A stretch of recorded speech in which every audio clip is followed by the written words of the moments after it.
welcome back. Now of course today I'm going to be working on old Merv again, and obviously you see something behind me. Now today went ahead and traded an old 600 Holly I had laying around for this second gen S10 rear end. Now unfortunately while I was looking at it, I can get the pinion to turn just a little bit, but it's been sitting in the ground, and I believe the drums are just kind of rusted up because it's got a little bit of play up in there. So I think it's going to be a bad rear end. Don't know what's in it yet. I'm going to find out. It wasn't a bad trade regardless. I wasn't going to use the Holly. I don't even know if the Holly worked. I just bought it in a package deal for some valve covers and an intake manifold. So yeah, well, you know, get a trade here and there for what you need. So found this rear end. You needed the carburetor. I'm going to figure that out. And then also in the meantime today, I'm going to try to get some stuff tidied up on the old Merv here and get some fluid changed as well, because I'm inching closer and closer getting this thing running. Now before I get it started, there's a little bit of wiring I'm going to have to do and finding a place to mount a battery, but that's for another day. Today I'm going to try to hook up some stuff, get some fluids in old Merv, and well, say get a little bit closer to getting old Merv started. So let me just get to work.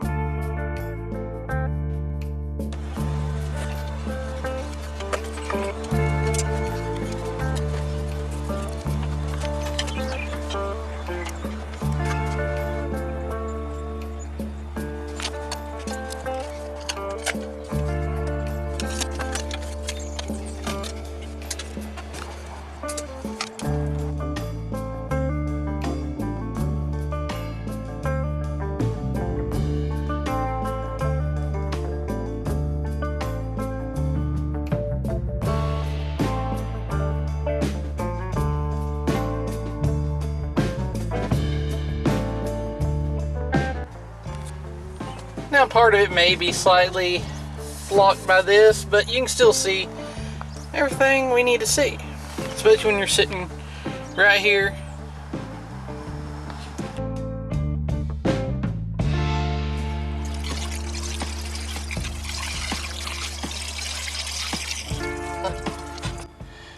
Also, good thing I noticed that before I put too much antifreeze in, and I probably lost about 8 to 12 ounces, but that's fine. That's not a big deal. Get that hole plugged back off, then add the antifreeze again. Alright, so I put the plug down in there, and that took care of that. In fact, you can see new plug just barely sticking out down at the bottom.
Alright, so coming along on Merv here. Pretty much got the radiator full. Of course, once we get it running, had to add a little bit more. No big deal. Plugs filled up. Check for leaks everywhere else. So far, so good without it running. Oil's changed. And, well, honestly, I don't think the oil was ever ran that was in there. So, everything looks pretty good. Like I said, when the intake was off, all looked good. Valve covers off, it all looked good. So, a lot of promises there. Transmission fluid has been changed along with filter, which when I bought this truck they had told me while installing the transmission they lost quite a bit of fluid, so I figured best go ahead and drop the pan, change the filter, go ahead and put fresh fluid in it and run B&M trick shift, which I usually run in all the old transmissions anyway, and knock that dent out of the pan. That way at least I can get a good amount of fluid in there now, because that was a pretty big dent. Obviously got the gauges in there. Got the tack, which was last minute thought, because, well, you're gonna need a tack for this. And I didn't want to put a big tack on the dash, anything obvious, something kind of old school looking that no one's really gonna think about too much or worry about. A little tacker. Most people, for whatever reason, when they see a big tack on the dash, they go, oh crap, race car.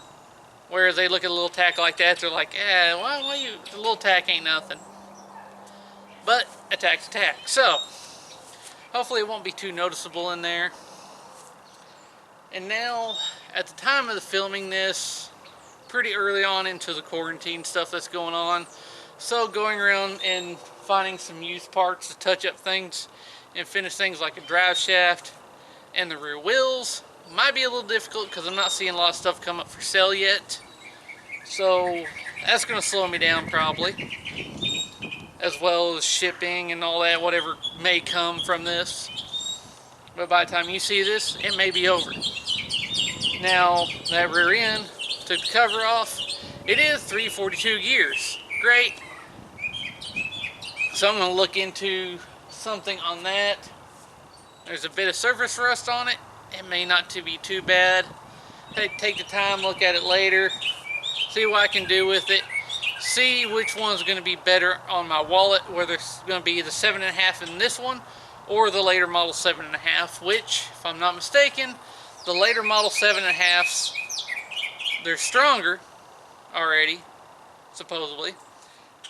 It has the sway bars, which I'll try to hook up the sway bars somehow. Of course, it's drums, so it's going to be a direct change. Either way, I'll probably have to do drums on either or, so that's out of the question. So, I'll take some time looking at, do some research, see which way I want to go. Obviously, still got a drive shaft to do. But in the meantime, what I'm going to try to do is actually go through the wiring, get everything hooked up, get a battery temporary in place from one of the other vehicles, just to test everything, get the battery mocked up somewhere in the bed, and see if I can't crank this thing over and get it started eventually. Other than that, and get it running, and then probably going to have to wait a little bit for the rest of the drivetrain. So I hope you enjoyed this episode. Hope you look forward to seeing all Merv come to life, hopefully pretty soon. As always, thanks for watching.